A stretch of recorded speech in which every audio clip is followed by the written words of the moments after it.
Aku percaya kepada Allah, Bapa yang Maha Kuasa, Khalik langit dan bumi, dan kepada Yesus Kristus, anaknya yang tunggal Tuhan kita, yang dikandung daripada Roh Kudus, lahir dari anak darah Maria, yang menderita sengsara di bawah pemerintahan Pontius Pilatus, disalibkan, mati dan dikuburkan, turun dalam kerajaan maut, pada hari yang ketiga, bangkit pula dari antara orang mati, naik ke surga, duduk di sebelah kanan Allah, Bapa yang Maha Kuasa, dan dari sana yang akan datang, untuk menghakimi orang yang hidup dan yang mati. Aku percaya kepada Roh Kudus, gereja yang kudus dan am, persekutuan orang kudus, pengampunan dosa, kebangkitan orang mati, dan hidup yang kekal. Amin.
yang dikasihi, mari kita berdoa.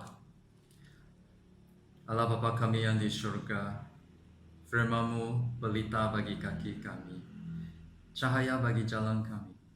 Bicaralah dengan kami suara hati-Mu.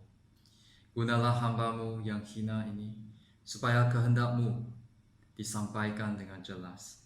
Kiranya Roh Kudus yang bekerja dalam setiap jiwa yang mendengar, sehingga kami mendengar, mengerti, mengingati, dan meresponi firman-Mu dengan taat. Dalam nama Tuhan Yesus Kristus kami sudah berdoa. Amin.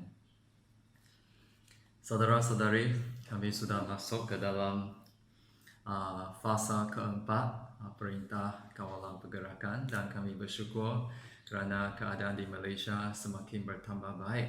Lalu kami juga mungkin perlu bertanya kepada diri kita, ke tahap mana kerohanian kami sudah sampai sekarang.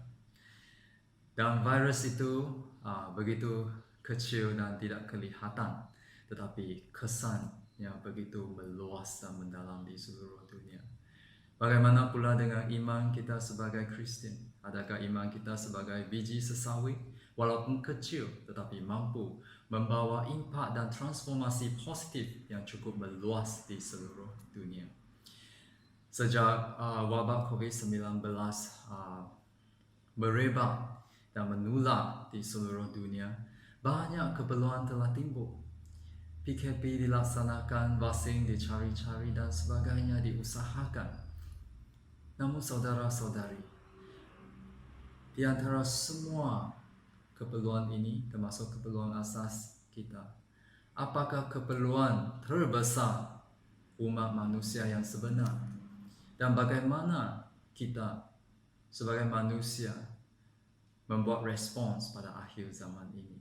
Hari ini mari kita sama-sama melihat satu teks dalam Alkitab, Markus bab 6 ayat 14 hingga 29. Mari kita membaca teks ini bersama-sama. Raja Herodes juga mendengar tentang Yesus, sebab namanya sudah terkenal, dan orang mengatakan, Yohanes Pembaptis sudah bangkit dari antara orang mati. Dan itulah sebab kuasa-kuasa itu bekerja di dalam dia. Yang lain mengatakan, dia itu Elia. Yang lain lagi mengatakan, dia itu seorang nabi, sama seperti nabi-nabi yang dahulu. Waktu Herodes mendengar hal itu, dia berkata, bukan, dia itu Yohanes, sudah kupenggal kepalanya, dan yang bangkit lagi. Sebab memang Herodeslah yang menyuruh orang menangkap Yohanes dan membelenggunya di penjara berhubung dengan peristiwa Herodias, istri Filipus saudaranya. Kerana Herodes telah mengambilnya sebagai istri. Kerana Yohanes pernah menegur Herodes, tidak halal engkau mengambil istri saudaramu. Kerana itu Herodias menaruh dendam pada Yohanes dan bermaksud untuk membunuh dia. Tetapi tidak dapat, sebab Herodes keberatan akan Yohanes kerana dia tahu bahawa Yohanes adalah orang yang benar dan suci. Jadi ia melindunginya. Tetapi apabila dia mendengarkan Yohanes, hatinya selalu terumbang-ambing, namun dia berasa senang juga mendengarkan dia. Akhirnya, tiba juga kesempatan yang baik bagi Herodias ketika Herodes pada hari ulang tahunnya mengadakan perjamuan untuk pembesar-pembesarnya, perwira-perwiranya dan orang-orang terkemuka di Galilea. Pada waktu itu, anak perempuan Herodias tampil lalu menari, dan ia menyukakan hati Herodes dan tamu-tamunya. Raja berkata kepada gadis itu, minta daripadaku apa yang saja yang kau ingini, maka akan ku berikan kepadamu. Lalu bersumpah kepadanya, apa saja yang kau minta akan ku berikan kepadamu, sekalipun setengah dari kerajaanku. Anak itu pergi dan menanyakan ibunya, apa yang harus ku minta? Jawabnya, kepala Yohanes Pembaptis. Maka cepat-cepat dia pergi kepada raja dan meminta, aku mau supaya sekarang juga engkau berikan kepadaku kepala Yohanes Pembaptis di sebuah talam. Lalu sangat sedihlah hati raja, tetapi kerana sumpahnya dan kerana tamu-tamunya, ia tidak mau menolaknya. Raja segera menyuruh seorang pegawai dengan perintah supaya mengambil kepala Yohanes. Orang itu pergi dan memenggal kepala Yohanes di penjara. Dia membawa kepala itu di sebuah talam dan memberikannya kepada gadis itu. Dan gadis itu memberikannya pula kepada ibunya. Ketika murid-murid Yohanes mendengar hal itu, mereka datang dan mengambil mayatnya, lalu membaringkannya dalam kuburan. Begitulah firman Tuhan pada pagi ini. Saudara-saudari, mungkin kamu mulai rasa bingung. Herodes, Herodias, siapakah mereka? Mengapakah pastor memilih teks ini? Apakah teks ini yang ingin bicarakan? Apa hal dengan penulis yang menulis panjang lebar tentang ini? Dalam bukan telah menemui vaksin COVID-19, maupun bukan juga berita berkaitan dengan mungkin acara penting dalam kehidupan kita seperti perkawinan. Tapi sepertinya apabila kita membacanya, yaitu berita pastor diculiklah, gereja dibakar, dan mungkin Kristen dibunuh. Apalah macam si penulis ini, adakah dia sengaja mau menakutkan kita? Dan mengapa pastor kamu memilih teks ini apabila kita semua masih dalam ketakutan menghadapi wabak COVID-19? Saudara-saudari, pertama kita harus mengerti bahawa Alkitab bukanlah seperti saluran hiburan yang selalu hanya ditonton dan kemudian dilupakan. Tetapi yang menarik perhatian kita kepada kebenaran Tuhan yang dinyatakan melalui kisah dalam sejarah, malahan nubuatan untuk masa depan supaya membawakan harapan yang sejati. Jadi siapakah penulis yang diilhami ini? Siapa? Markus. Ya, Markus Yohanes nama dia. Adakah dia sepertinya tidak terkenal? Adakah dia salah seorang 12 murid Tuhan Yesus? Bukan. Tapi dialah yang nyaris-nyaris ditangkap semasa rombongan imam besar dengan pemimpin agama mereka menangkap Tuhan Yesus. Dialah orang muda dalam Markus 14 itu yang melarikan diri. Dan begitu juga dengan rumah dia. Ibu dia nama Maria juga. Ya, rumahnya menjadi tempat perhimpunan di mana orang Kristen awal mereka berdoa bersama. Dan begitu juga apabila terjadinya hari Pentakosta di bilik atas rumah Markus. Dan dia juga yang sendiri mengambil keputusan untuk kembali ke Yerusalem. Dalam kisah para rasul semasa perjalanan misi pertama Rasul Paulus dengan Barnabas, yang kemudiannya telah mencetuskan perselisihan antara Barnabas dengan Paulus. Walau bagaimanapun, kita melihat bahawa penulis kitab Injil ini bukanlah seorang yang biasa, tetapi dia seorang saksi Yesus, pengikut Yesus yang pernah hidup dan melayani bersama-sama dengan rasul-rasul. Jadi ini menarik perhatian bahawa pasti ada sesuatu mesej yang sangat penting apabila dia menulis bahagian teks ini, malahan dengan panjang lebar. Dan kalau kita melihat strukturnya, kita akan mendapati bahawa sebenarnya kisah Herodes, Herodias dengan Yohanes Pembaptis ini sebenarnya terselip di dalam satu kisah yang lain, di mana teks perikop yang terdekat itu adalah tentang pengutusan 12 orang murid oleh Tuhan Yesus sendiri masuk ke dalam medan pelayanan mereka. Dari ayat 7 hingga ayat ke-13. Namun apabila kita lihat lagi, secara tiba-tiba di ayat ke-30 dia menyatakan begini. Kemudian rasul-rasul itu kembali berkumpul dengan Yesus dan memberitahukan kepadanya semua yang mereka kerjakan dan ajarkan. Ya, mengapa penulis mau menulis begini? Macam tersetit di antara satu kisah yang lain. Mungkinkah tujuan penulis mau mengingatkan kita supaya jangan memberi janji secara terburu-buru kerana itu sangat bahaya seperti apa yang telah dilakukan oleh Herodes? Mungkin. Adakah mungkinnya penulis cuba melihat Yohanes Pembaptis sebagai menggenapi Nabi Elia dalam Perjanjian Lama kerana kedua-duanya telah ditentang oleh isteri yang jahat, seorang raja yang kurang bermoral? Mungkin juga. Ataupun dia mahu melihat cabaran yang dihadapi seorang dalam pelayanan dia, seperti penolakan, malahan perlu bersedia menyerahkan nyawa dalam keadaan terdesak. Ataupun dia mahu menonjolkan kepentingan bertaubat awal kerana kegagalan bertaubat awal akan membawa satu musibah ataupun kesudahan ataupun kerosakan yang total pada hari kemudiannya. Ini juga mungkin. Dan mungkin juga kalau kita lihat sedikit kemudian, adakah ini apabila Yesus dia telah memberikan makanan untuk puluhan ribu orang dengan hanya menggunakan 5 roti dan 2 ikan, berbanding dengan jamuan oleh Raja Herodes.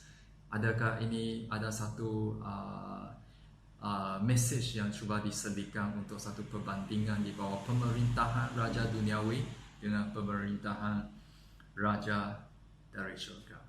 Jadi apakah pandangan saudara-saudari? Sebenarnya ini semua boleh jadi kemungkinan dia, tetapi kalau kita tahu melihat struktur sebegini, sebenarnya penulis dia pasti ada maksud sesuatu yang ingin disampaikan. Jadi kita perlu melihat kembali ayat 12. Lalu pergilah mereka memberitakan bahawa orang harus bertaubat. Jadi orang harus bertaubat.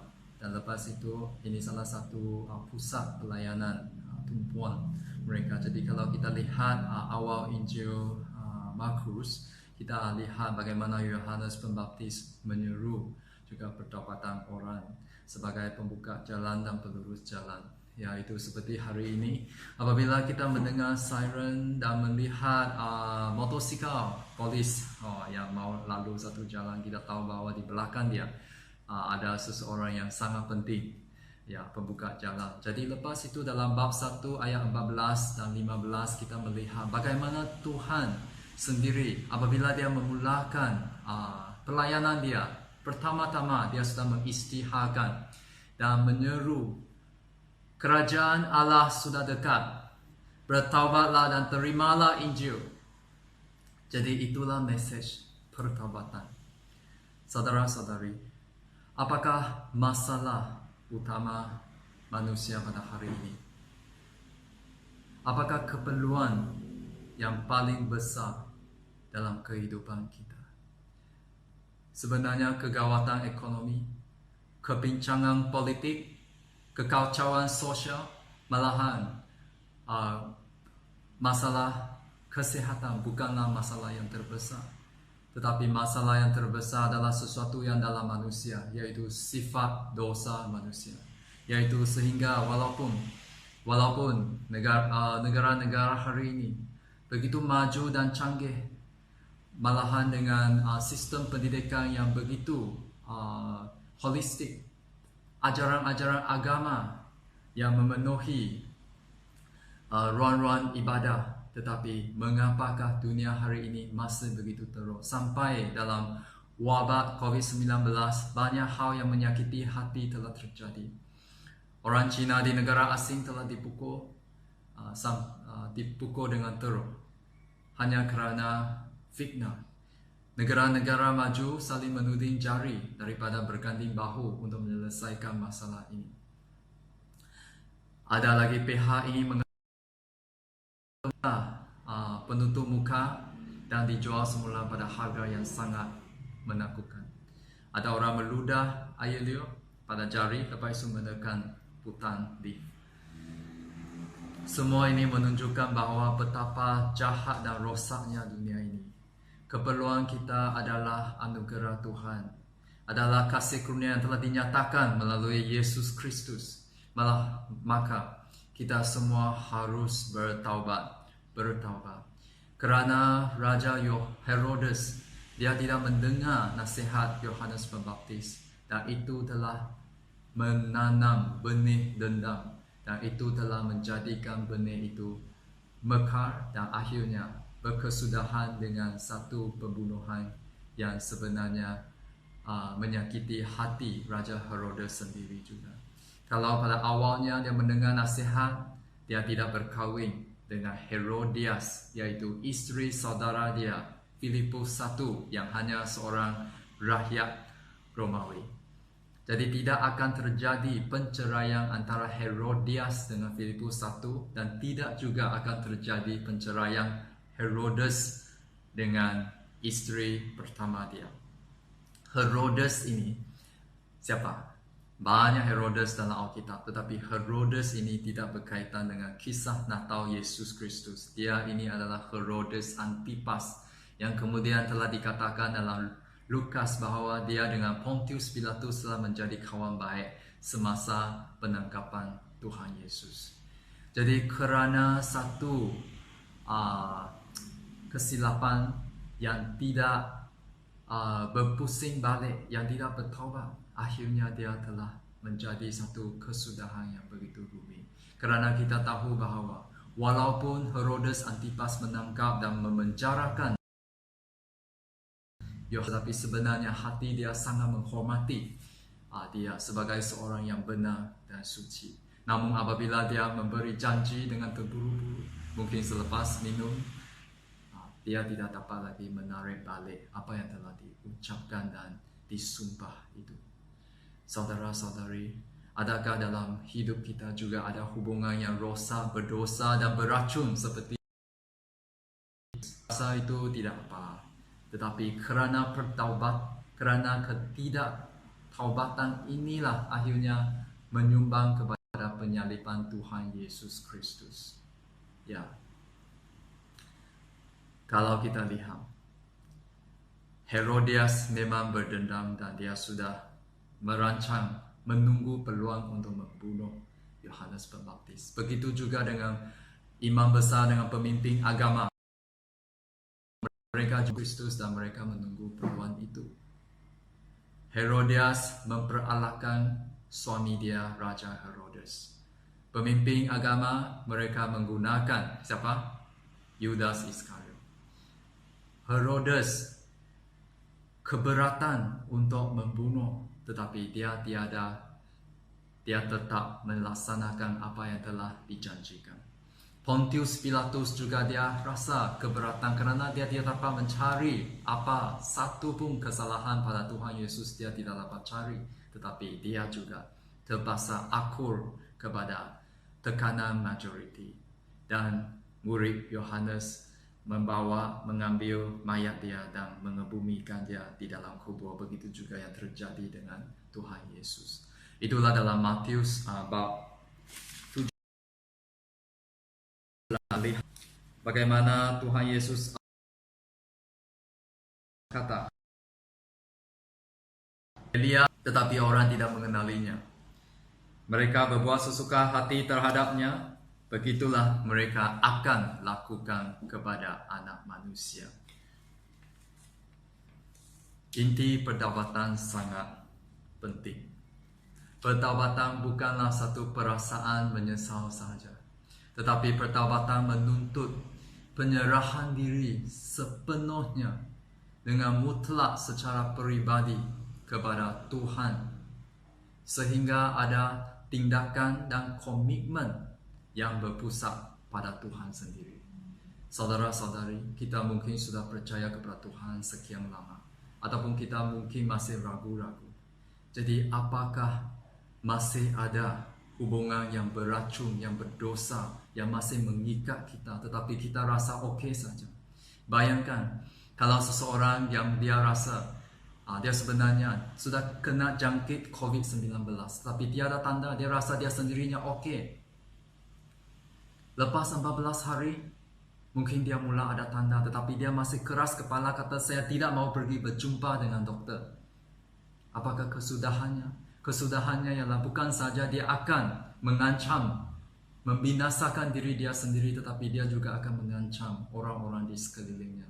Sebagaimana Herodes yang tidak bertaubat menyebabkan penceraian orang lain, malahan membawa dendam itu kepada keturunannya, yaitu puteri Salome, yaitu anak perempuan mereka, Herodias dengan Herodias. Saudara-saudari, inilah hubungan yang menakutkan. Apakah peringatan bagi kita hari ini apabila Tuhan sendiri telah menyediakan kurnia, kasih kurnia dia di atas kayu salib? Kita perlu bertaubat dan kembali kepada Tuhan, seperti anak yang hilang kembali kepada bapaknya. Kerana kasih kurnia Tuhan sangat besar. Namun kalau kita tidak menghargai anugerah ini, apakah yang akan terjadi? Lihatlah negara seperti Amerika Syarikat, sebuah negara yang taat kepada Tuhan tetapi akur dengan tekanan semasa. Polisi homoseksual, pernikahan homoseksual, polisi senjata, dada, dan banyak lagi hal-hal yang berkaitan dengan keruntuhan akhlak telah meruntuhkan bukan sahaja negara, tetapi unit-unit asasnya, yaitu keluarga. Mereka meniadakan Tuhan daripada sekolah mereka, tempat kerja, malahan dari keluarga mereka. Inilah akibat hari ini Amerika Syarikat selalu menghadapi masalah kepincangan dan konflik, malahan hal-hal yang menakutkan, jenayah yang selalu meningkat. Begitu juga kalau kita melihat kepada apa yang terjadi kepada Yudas Iskariot.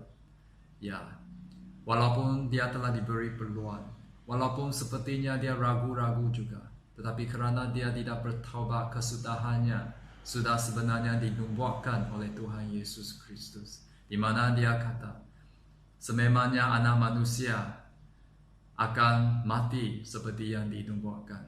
Tetapi bagi orang yang malangnya, orang yang mengkhianati lebih di dunia ini. Dan akhirnya Yudas dia membunuh diri. Apa yang terjadi kepada Isabel dengan Raja Ahab? Mereka juga mengalami kesudahan yang begitu menakutkan, yang mengerikan, yang menyedihkan. Apatah lagi tentang Sodom dan Gomora yang tidak bertaubat, dan banyak lagi contoh-contoh dalam sejarah manusia. Saudara-saudari, kita perlu perhatikan apabila kita hidup di akhir zaman ini. Kita perlu sekali lagi merenungkan, kerana dalam perjanjian lama Tuhan menggambarkan hubungan yang berdosa ini seperti hubungan yang berzina. Apabila rakyat Israel mereka membelakangi firman Tuhan dan mereka menyembah berhala, Tuhan kata itu sepertinya berzina. Sesuatu yang begitu dibenci dalam mata Tuhan. Hari ini mungkin tidak semestinya menyembah patung yang tetapi mungkin berhala kita adalah berkaitan dengan sex, power and money. Mungkin berkaitan dengan godaan seks, kuasa, malahan kekayaan. Sehingga mungkin kita murtad, kita menyangkal iman kita. Sekiranya dalam hidup kita pada waktu ini masih ada ruangan-ruangan yang kita memberikan kepada kuasa kegelapan untuk menguasai jiwa kita. Hubungan yang berdosa dan rosak dan beracun ini haruslah diputuskan seawal mungkin. Bayangkanlah kalau kerajaan Malaysia pada awalnya kalau masih ragu-ragu lagi untuk melaksanakan PKP ini, apakah akan terjadi pada hari ini? Pasti ada banyak nyawa yang tidak bersalah terkorban begitu sahaja, seperti apa yang terjadi di Eropah. Jadi sesal dahulu pendapatan, sesal kemudian memang tiada gunanya, saudara-saudari. Dalam hidup kita sememangnya kita ada kerisauan, kita ada ketakutan. Dalam kerisauan tengah pelajar dia takut, dia risau, dia tidak dapat satu markah ekstra. Bagi yang bekerja, takut nanti dia ada bonus ataupun allowance. Jadi apabila ada kerisauan-kerisauan begini, kita mungkin senang sekali kita terjebak dalam hubungan yang berdosa dan meracun ini. Tuhan hari ini mau bertanya kepada kamu. Kamu milik siapa? Saudara-saudari, kamu milik siapa? Adakah kamu milik kepada bos kamu? Adakah kamu milik kepada kekayaan, kemewahan hidup? Kamu milik kepada siapa? Sekiranya kamu milik Tuhan, bukankah itu sesuatu yang baik? Kerana you are my all in all. Kamulah segala-gala bagi saya. Tuhan, kamulah segala-galanya. Saya tidak mau mendengar ataupun digoda ataupun dipengaruhi oleh hubungan yang rosak dan beracun. Kerana kamulah segala-gala bagi saya. Engkaulah Tuhan saya. Dan segalanya daripada Engkau adalah sesuatu yang segala untuk kebaikan saya. Jadi apatah lagi nilai sementara seperti bonus ekstra, markah ekstra, penerimaan, pengiktirafan dari dunia ini. Apabila pastor kata begini, pastor bukan bermaksud untuk menyangkal usaha kita di dunia ini, tetapi hati kita harus terlibat dalam usaha di mana pusat dia adalah Tuhan. Maka kita baru ada sukacita dan tidak akan terikat dalam hubungan yang merosakkan seperti apa yang terjadi kepada Raja Herodes, Yudas Iskariot yang telah mengkhianati Tuhan sendiri. Saudara-saudari, kita takut banyak hal. Kita takut orang marah kita. Kita takut sampai takut ular, takut lipas, takut laba-laba. Tetapi di atas segala sesuatu, apabila kita takut COVID-19 juga, adakah kita takut akan Allah? Jangan ingat apa yang kita fikir baik itu seperti Raja Herodes. Dia ingat dia boleh menjaga kedua-dua pihak, tetapi akhirnya dia tidak lupa untuk takut akan Allah. Kita takut apa? Kita takut masalah. Tetapi adakah kita takut akan Dia yang berada dan berkuasa di atas segala masalah? Adakah kita takut kepada Dia yang kata diamlah, terus ribut, ombak terus tenang secara luar biasa? Siapa yang kita takut pada hari ini, saudara-saudari? Hanya apabila kita takut akan Allah, hubungan kita dengan Dia akan masuk ke dalam satu tahap iman yang sesuai, di mana kita tidak lagi takut kepada hal lain, melainkan apa yang kita kerjakan itu sesuai dengan kehendak Tuhan dan kita akan mengalami berkat-Nya.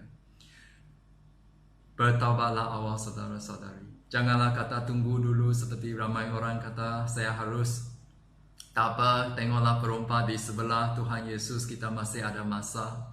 Tetapi bagi perompak, dia terus bertaubat apabila dia tahu, dia sedar.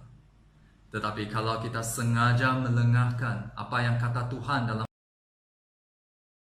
perumpamaan yang banyak perancangan dia, dia kata begini, hai engkau orang yang bodoh, kamu akan diambil daripadamu, dan apa yang telah kau sediakan untuk siapakah itu nanti? Saudara-saudari, Tuhan tidak mau mulut kita saja yang menyembah Dia, tetapi hati kita jauh daripada Dia. Tuhan tidak mau kita menyembah Dia pada masa yang sama, kerana seseorang yang menjadi sahabat dunia adalah musuh bagi Tuhan. Tuhan tidak mau iman kita seperti terumbang-ambing sebagai gelombang, ataupun iman seperti suam-suam kuku seperti jemaah Laodikia. Apa yang dituntut oleh Tuhan adalah berlaku adil, mencintai kesetiaan dan hidup dengan rendah hati di depannya. Sesungguhnya mendengarkan lebih baik daripada korban sembelihan, memperhatikan lebih baik daripada lemak domba-domba jantan. Saudara-saudari, dalam perjanjian lama wabak selalu dikaitkan dengan dosa manusia. Waktu PKP inilah masa bagi kita untuk duduk, bukan diam saja, tetapi harus merenungkan sekali lagi sepanjang hidup kita. Sampai hari ini, sama ada masih ada hubungan yang berdosa, yang beracun dalam hidup kita. Sekiranya masih ada kejahatan di dalam kita itu, kita perlu say sorry, mengaku kesalahan di depan Tuhan. Malahan kita perlu bertaubat, memutuskan yang beracun, supaya kita boleh membina yang terindah di depan Tuhan. Tema bulan Mei selalu berkaitan dengan kekeluargaan. Begitu juga saya ingin mengambil kesempatan ini untuk bertanya, sama ada saudara-saudara kamu baik dengan istri dan juga istri dengan suami, dengan anak, dengan ibu bapa. Bagaimanakah hubungan kamu? Adakah ada mesbah doa dan mesbah kekeluargaan yang dibina dalam keluargamu? Dan juga saudara-saudari, sekali lagi renungkanlah, kamu milik siapa? Sekiranya kamu milik Tuhan, jadi Tuhanlah segala-gala bagi kita. Apa yang dinilai oleh dunia itu adalah sia-sia, tetapi kita harus sangat jelas Tuhan, membaca firman Dia, menyelidiki firman-Nya, dan selalu berdoa pada waktu ini untuk mencari tahu kehendak Tuhan, mendengar dan mentaatinya. Dan juga kita perlu tanya, siapakah yang harus kita takut kepada? Apabila kita takut akan Allah, hubungan, sebab segala sesuatu yang ditopang dalam Kristus itu akan menjadikan hubungan kita dengan Tuhan dan dengan sesama itu akan pada kedudukannya yang tepat dan memberkati. Yosua apabila dia memimpin umat Israel keluar dari padang gurun, sekali lagi dia membentangkan pilihan di depan mereka. Dia bertanya kepada mereka, pilihlah pada hari ini kepada siapa kamu akan beribadah.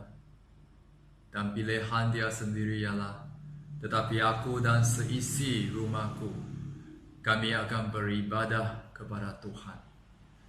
Saudara-saudari, pilihlah dengan sewajarnya.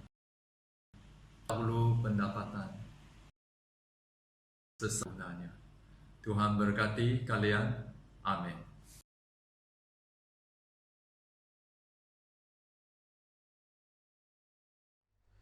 Bapa kami yang di surga, dikuduskanlah namamu, datanglah kerajaan-Mu, jadilah kehendak-Mu di bumi seperti di surga.